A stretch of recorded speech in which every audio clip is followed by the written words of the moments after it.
दिल्ली के माध्यम से सीख रहे हैं, कुछ जानने का प्रयास कर रहे हैं। और मैं भी जो बताने वाला हूँ कुछ नया नहीं है, सब सभी जानते हैं। लेकिन फिर भी कुछ बताने का, कुछ कहने का प्रयास करूंगा। और मैं आज कहीं और ना जाके धमपत से ही मैं सुबह एक गाथा को कहते हैं कि सारिपुत्र और मोदगल्यांड सर्वप्रथम जब भगवान बुद्ध के पास जा रहे थे, तो उन्होंने अपने पूर्व आचार्य संजय को, जो अनेकांतवास को मानते हैं, उसे भी तथागत के पास चलने के लिए कहा था। कौन? सारपुत्र और मोदगल ने। लेकिन क्या होता है कि उससे इस बातों को उसने क्या किया, इनकार करते हुए कुछ क्वेश्चन पूछे थे। क्या लोग इस लोक में मूर्ख बहुत है या पंडित? और फिर जवाब में उन दोनों ने कहा था, मूर्ख बहुत है, पंडित कम। यदि ऐसा है तो फिर वो बोलता है, यदि ऐसा है तो पंडित लोग जो हैं वो श्रमण के पास जाएंगे, और मूर्ख लोग जो हैं मूर्खों के पास। अतः मैं नहीं जाऊंगा, तुम दोनों जाओ। और वो दोनों जाते हैं, और जाते हुए बुद्ध के पास जाकर ये बात कहते हैं जो उसने कहा था। तो उसी समय जो है, बुद्ध जो है इस गाथा को कहते हैं। और सभी लोगों ने सुना होगा, ये धम्पत की 11वीं गाथा है। असारे सार मतिनो सारे च सार दस्तिनो ते सारंग नाधिगच्छन्ति मिच्छा संकप्पा गोचरा। है ना? ये उस समय तथागत ने कहा था कि सार रहित को सारवान मानकर, और सार सहित को असार वस्तु समझकर, झूठे मिथ्या संकल्पों में जो व्यक्ति संलग्न होता है, वो कभी सार यानी परम पद वस्तु को प्राप्त नहीं कर सकता है। ये बात उन्होंने उस समय कही। तो आज के परिवेश में भी हम इस बात को समझ सकते हैं। और ऐसा भी कि यही कारण हो सकता है कि आज मूर्ख लोग भी बड़े बड़े संत महात्मा और सिद्ध पुरुषों के नाम से जाने जाते हैं। नाम मैं नहीं लूंगा, लेकिन सब समझदार हैं, समझ सकते हैं। और वास्तव में अगर बुद्ध के व्यक्तित्व को पूछे पीछे मुड़कर देखा जाए, तो श्रद्धा जो है अनायास उभरने लगती है। और लगता है कि वास्तव में बुद्ध का जन्म जो है निश्चित ही मानव कल्याण के लिए हुआ। आज से 2500 वर्ष पूर्व जब लोग राजा को जगत के पालन के लिए भगवान के अवतार के रूप में पैदा हुआ मानते थे, है ना? और उसकी जनता अपने राजा को भगवान के सदृश सम्मान करती थी, भगवान के बराबर सम्मान करती थी राजा को। उसी परिस्थिति में सिद्धार्थ, है ना, ने कपिल वस्तु के राजा सुद्धोधन के इकलौते पुत्र के रूप में जन्म लिया था, सभी लोग जानते हैं। और ये भी कहा जाता है कि जब उनके पिता ने शिशु को, जब ये सिद्धार्थ पैदा हुए थे, ऋषि असित को दिखाया था, तो वो रो पड़े। और जब रो पड़े तो कारण भी राजा ने पूछा, क्या बात? जब यह बालक, क्या बोला उन्होंने, जब यह बालक बड़ा होगा तो यह चक्रवर्ती राजा होगा या बुद्ध होगा। और बुद्ध बनने के लक्षण उसमें ज्यादा है। और जब ये बुद्ध बनकर अपने उपदेशों से असंख्य प्राणियों के का हित करेगा, उस समय मैं उपलब्ध नहीं रह सकूंगा, इस दुख से दुखी हूं। ऐसा उन्होंने राजा से कहा था। लेकिन राजा का लड़का था। अब राजा की क्या इच्छा रही होगी, राजा क्या चाहते थे कि बालक बड़ा बन के चक्रवर्ती राजा बने। इसके लिए उन्होंने पूरी तरह से ध्यान दिया। और उन्होंने, ऐसा भी कहते हैं, जैसा किताबों में मिलता है, कि 4 विभिन्न ऋतुओं में रहने के लिए उन ऋतुओं के अनुसार 4 महल बनवाए। इसका पूरा बंदोबस्त भी किया कि कभी बालक ऐसे दृश्य को न देखे जिससे उसका विचार संसार से विरक्त हो जाए। आप समझ सकते हो, वो राजा थे और राजा का बेटा है। हर एक कोई, वो तो राजा थे, लेकिन वैसे भी आजकल के समय में कोई भी अपने बेटे को इसी रूप में देखना चाहता है कि वो हमारे घर द्वार जो कुछ है उसको संभाले, है ना। बड़ा हो, नौकरी करे, या सबको, सबकी अपनी इच्छाएं होती है। उसी प्रकार राजा की भी इच्छा थी। होता क्या है, 19 वर्ष की अवस्था में उनका विवाह यशोधरा से हो जाता है। आगे चलकर यशोधरा से बालक राहुल का भी जन्म होता है। और कहा जाता है 29 वर्ष की अवस्था तक उन्होंने जन्म, जरा, व्याधि और मरण को नहीं देखा। ऐसा कहा जाता है, ऐसा नहीं है कि देखा नहीं होगा। कुछ इस पे वो भी नहीं किया जा सकता है। लेकिन वो देखने का नजरिया क्या रहा होगा, ये समझ सकते हैं इससे भी। पहले जब देखे होंगे, और जब 29 साल की उम्र में ऐसा के बाद देखा है, तो उस समय क्या क्या उनका सोचने का, चिंतन करने का, मन करने का विचार रहा होगा। इसका अभिप्राय यह है कि संसार में आज भी कितने लोग हैं जो स्वयं बूढ़े बनने पर भी जन्म, जरा, व्याधि और मृत्यु की वास्तविकता को नहीं जानते। सामान्य जरा मरण देखने और उसकी वास्तविकता को समझने में बहुत बड़ा अंतर है ना। और जो व्यक्ति जन्म, जरा, मरण को समझ जाएगा, वो एक पल भी इस संसारिक जाल में नहीं रह सकता है। वो छटपटाएगा और यहाँ से तुरंत निकल भागने का प्रयास करेगा, जैसे सिद्धार्थ गौतम ने किया था। क्योंकि उन्होंने चिंतन किया, विचार किया, कितना कुछ उस समय सोचा होगा। अगर हम उसको अपने उसमें देखते हैं, तो उनका वो चिंतन और आज में कितना फर्क है ना। जैसे अभी भी हमारे यहाँ जो अपने संघ में बहुत लोग आगे बढ़ के चले जाते हैं और बहुत ज्यादा चिंतन करते हैं, ध्यान करते हैं, मनन करते हैं, तो उन्हें उसमें शिविरों में हर एक जगह अच्छा लगता है। वापस आने की उनकी वो नहीं होती है। सबसे मैत्री भावना होती है, सबसे मिलने जुलने में उनको आनंद आता है ना। तो ऐसे ये बात होती है जो सिद्धार्थ गौतम ने निकल भागने के लिए, उन्होंने चीजों को समझा, उस सत्यता को जाना।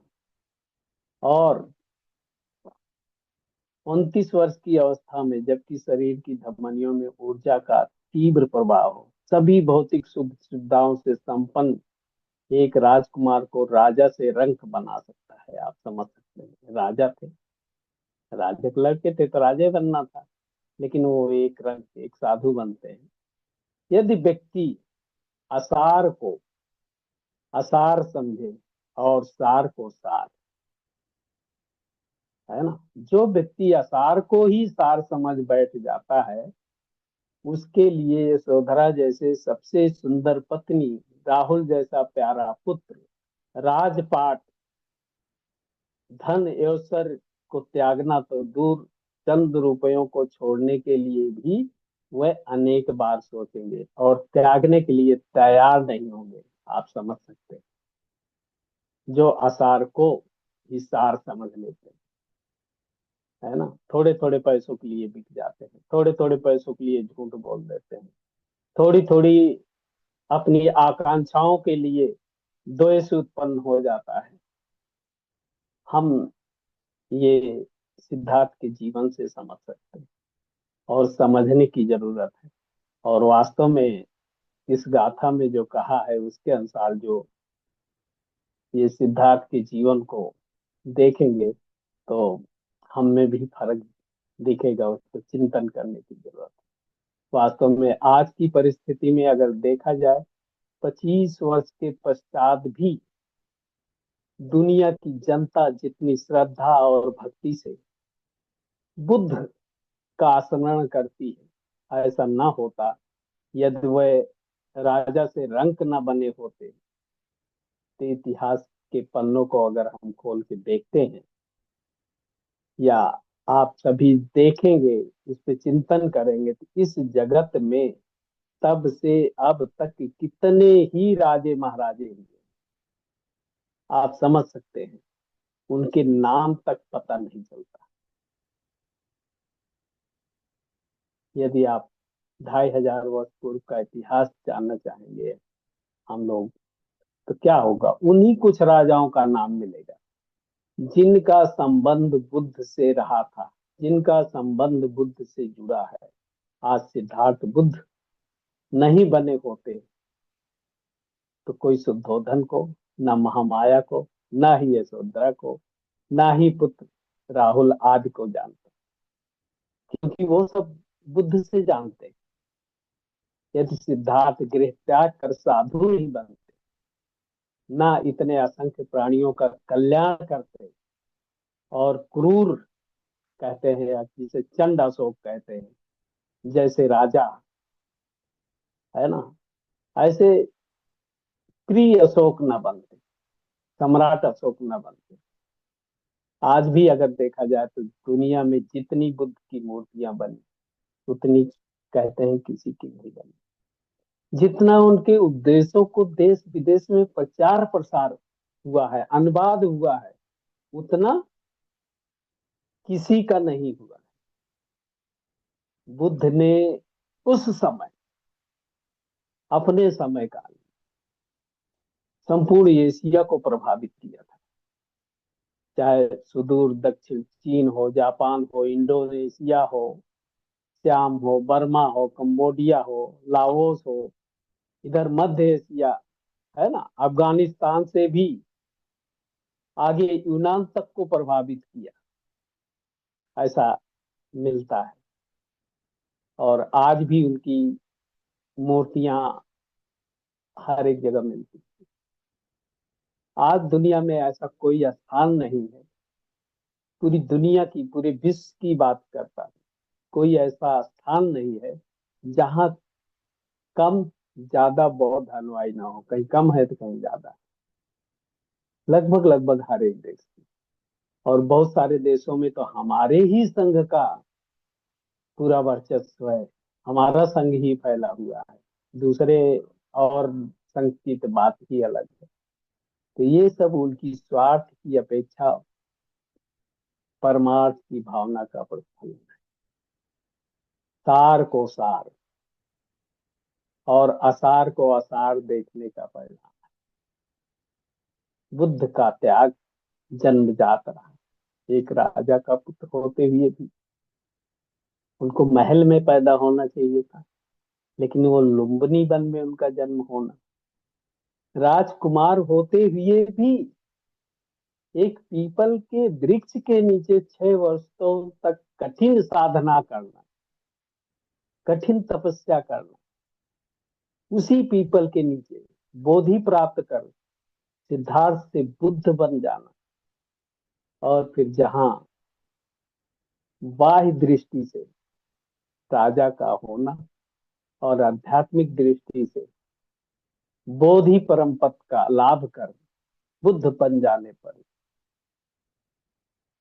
भी क्या होता है कि ऋषि पत्तन के मृगदाव सारनाथ वाराणसी में आकर भी वृक्ष के नीचे ही धर्म की देशना करना, ये वास्तव में कल्पना करने योग्य नहीं है, अकल्पनीय है, जिसकी कल्पना नहीं की जा सकती। इसको हम समझ सकते हैं क्योंकि हम सभी लोग बुद्ध के अनुयायी हैं, अध्यात्म से जुड़े हुए हैं। हम समझ सकते हैं धम्म चक्र परिवर्तन के पश्चात अनेकों राजा महाराजा, जैसे श्रावस्ती का राजा प्रसेनजित, मगध के राजा बिंबिसार, कौशाम्बी के राजा उदयन आदि, तथा अनाथ पिंडक जैसे तत्कालीन श्रेष्ठी सेठ उनके अनुयायी बने और उनके लिए गंधकुटी का निर्माण किया।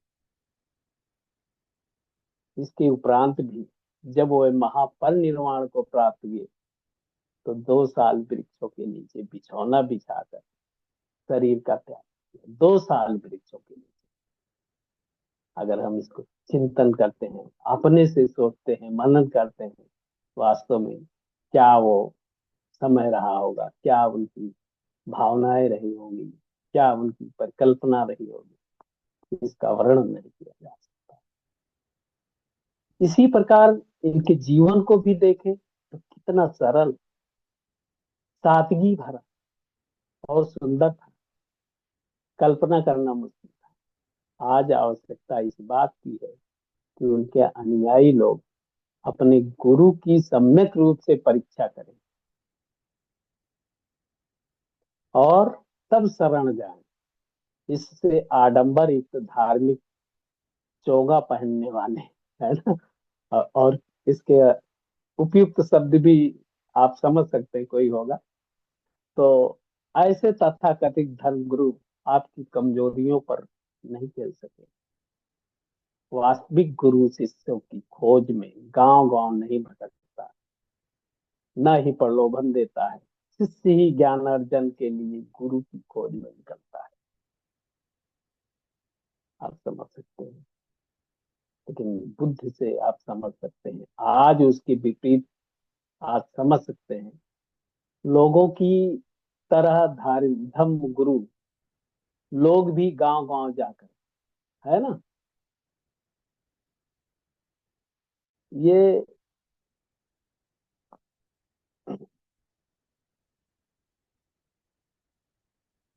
क्या होता है, ये लोग तरह तरह के मिशन स्थापित करते हैं। आज भी ऐसा है, आप देख रहे होंगे बहुत सारे ऐसे मिशन हैं, संस्थान हैं, प्रलोभन देकर अपने धर्म का प्रचार प्रचार करना चाहते हैं, प्रचार प्रसार करना चाहते हैं। जो धर्म नहीं, उसको हम राजनीति कह सकते हैं, क्योंकि अपना वर्चस्व बढ़ाना है, चाहे लालच दे के, चाहे जैसे, और इससे वास्तव में हमें बचना होगा। आज धर्म परिवर्तन कर रहे हैं लोग। धर्म परिवर्तन कैसे और क्यों, इसके बारे में कभी धर्म का सम्यक अध्ययन ही नहीं किया है। यदि किया भी तो कितने अरसे तक किया, किस गुरु से किया, कितने ग्रंथों में कहे वचनों का पालन करने का प्रयास किया, इस पर विचार करना चाहिए। अन्यथा ये धर्म परिवर्तन आध्यात्मिक न होकर राजनीतिक स्वार्थ सिद्धि करने का साधन होगा। यदि ऐसा है तो क्या होगा, अध्यात्म से कोसों दूर हम लोग हो सकते हैं। आपको शांति हरगिज नहीं मिल सकेगी। आप इस समाज में संघर्ष को जन्म दे सकते हैं। हम समझ सकते हैं वास्तव में, जब हम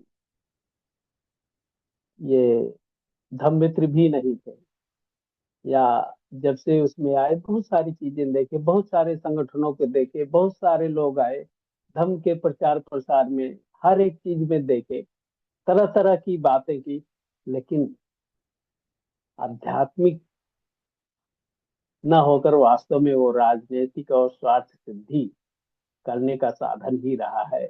ऐसा मेरा अनुभव रहा है जब से मैं समझने लगा। क्योंकि मैंने जो देखा, जिनके साथ मैं शुरू में रहा गांव में, वो भाई भाई में अभी आज तक केस चल रहा है जमीन को लेके, थोड़ी थोड़ी जमीन को लेके। क्या है वो, राजनीति तो है। और वास्तव में जब इसको मैंने देखा, इस पद से इस उसको, तो वास्तव में अगर सोचते हैं तो अंदर से कितना वो होता है, वाह, क्या स्वार्थ सिद्धि करने का लोगों का साधन। और लोग चीवर भी पहन लिए हैं और अपना कहते हैं हम तो बड़ा अच्छा कर रहे हैं, लेकिन नहीं। इससे हम समझ सकते हैं। और कहते हैं कि जो इस लोक या परलोक को नष्ट कर देगा, अतः वो सार को सार और असार को असार जानना धर्म की पहली ये बात होगी, पहला सोपान होगा। असार को सार और सार को असार मानकर चलेंगे तो उसका अंत दुखमय ही होगा। ऐसा भी समझ सकते हैं। और इसी उसमें अगली हमारी गाथा है ना, कि सार को सार और असार वस्तु को असार समझने वाले सच्चे संकल्पों में संलग्न और मनुष्य ही सार को प्राप्त करते हैं, दूसरा नहीं, मनुष्य। कहते हैं व्यक्ति कितना भोला है, अज्ञानी है। जैसे पक्षी का जोड़ा उस वृक्ष की शाखा पर घोंसला बनाकर आपस में राग रस का आनंद ले रहा है, और जिसके तने को एक लकड़हारा काट रहा है, बस घंटे भर में वृक्ष वो गिरने वाला हो, घोंसला कुछ ही क्षणों में टूटकर चारों दिशाओं में बिखर जाने वाला हो, लेकिन पक्षी को एहसास नहीं होता है ना। आप समझ सकते हैं कुछ ही क्षण ही के बाद क्या घटने वाला है। वो राग रस में मस्त है। क्या हमारा जीवन भी कुछ वैसा ही नहीं है? हम अपने बारे में सोच सकते हैं, भले हमने एक मतलब उदाहरण के तौर पर एक बताने का पक्षी का वो लिया, लेकिन हमारा जीवन भी तो वैसे है ना। हम जिस घर में रहते हैं,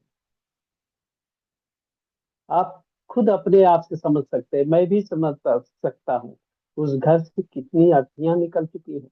जिस गांव में हम रहते हैं कितने लोग चल बसे हैं, गिनती करना मुश्किल होगा।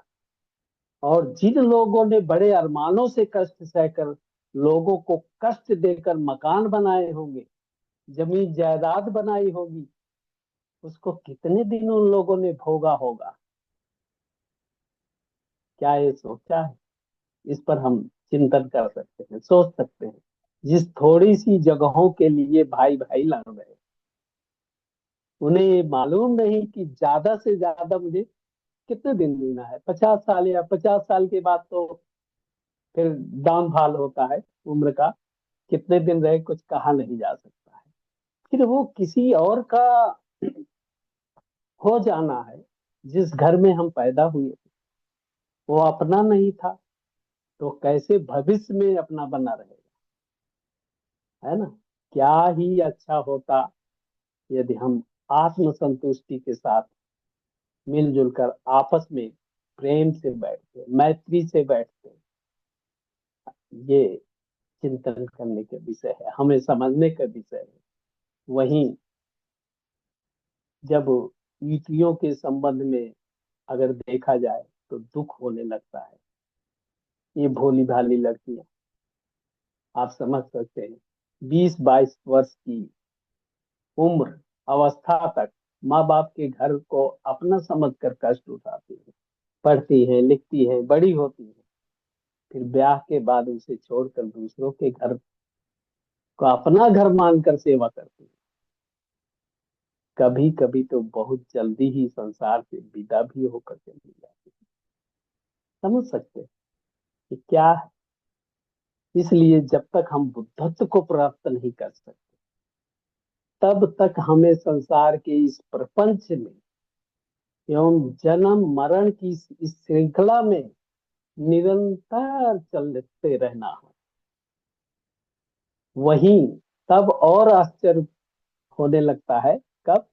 जब ये देखते हैं किसी के द्वारा 2-3 मंजिल कई कमरों वाले भवन का निर्माण जैसे हुआ है। और है, मैक्सिमम लोगों के हैं, है ना। लेकिन पुनः व्यक्ति संतुष्ट नहीं होता है उससे, उसका विस्तार करता रहता है। लेकिन व्यक्ति के पास चाहे जितने भी मकान हो, एवं चाहे जितने कमरे हों, उसे रहना या सोना तो एक ही कमरे में है भाई। यदि वो रात भर में 1-2 कमरे भी बदल कर सोने लगे, क्या कहलाएगा, उसे क्या कहेंगे, है ना। कभी इस कमरे में, कभी उस, ये तो पागल हो गया है, ये तो कहेंगे लोग। फिर भी व्यक्ति उसी में व्यस्त है, विस्तार चाहता है। घर के सामने निकले सामूहिक रास्ते को भी तंग कर दे, होता है। देखो, रोड होती, कितनी चौड़ी रोड शुरू में होती, बाद में कम चौड़ी होती जाती है। कोई 1 फीट बढ़ा लेगा, कोई दूसरा 1 फीट बढ़ा लेगा, तो वो 1.5 फीट बढ़ा लेगा, और रास्ता गली बन जाता है। क्या है, इसको समझ सकते हैं। अपने में मिला लेता है, लोगों को कष्ट होता है उससे, तो उसी में व्यक्ति सुख एवं अमन देखता है कि हमें तो इतना हो गया, हमारा तो ये 10 फीट था, तो ये तो 11 फीट हो गया। उसमें भी वो सुख को देखता है, बड़प्पन देखता है अपना, नहीं नहीं, हमें तो कोई कुछ बोल नहीं सकता है। अतः बुद्ध के आसार को आसार और सार को सार के रूप में देखने के लिए कहा है। जिसने इसे जाना, उसने जीने की कला सीखी और वो मुक्त हो गया। इससे समझ सकते हैं, जिसने इस आसार को आसार और सार को सार के रूप में देखने के लिए कहा, और जिसने इसे जाना और उसने जीने की कला सीखी, और वही मुक्त हो गया। वास्तव में ये मुझे, मैं पढ़ रहा था, मुझे अच्छा लगा, तो हमने कहा आप लोगों के साथ मैं इसको शेयर करूं। और मैंने वो प्रयास किया, बहुत थोड़े शब्दों में, कुछ छोटे मोटे उदाहरणों के साथ। वास्तव में ये सब्जेक्ट या ये विषय बहुत बड़ा है, अगर हम चिंतन करें तो वास्तव में इसी में सारा कुछ समाया हुआ, जो हम बाहर कुछ और है, अंदर से कुछ और। बाहर हम कितना लीपा पोती करके सुंदर हो जाए, लेकिन अंदर तो खोखला है, अंदर कितना कुछ भरा है, उसे हमें देखने की जरूरत है। तो इसी के साथ आप लोगों ने मुझे सुना, और बहुत से कम शब्दों में इस गाथा को मैंने बताने का प्रयास किया। और मैं आप लोगों को सुनने के लिए बहुत बहुत पुण्य अनुमोदन करता हूँ, साधुवाद करता हूँ। और ईवीएस गौतम जी।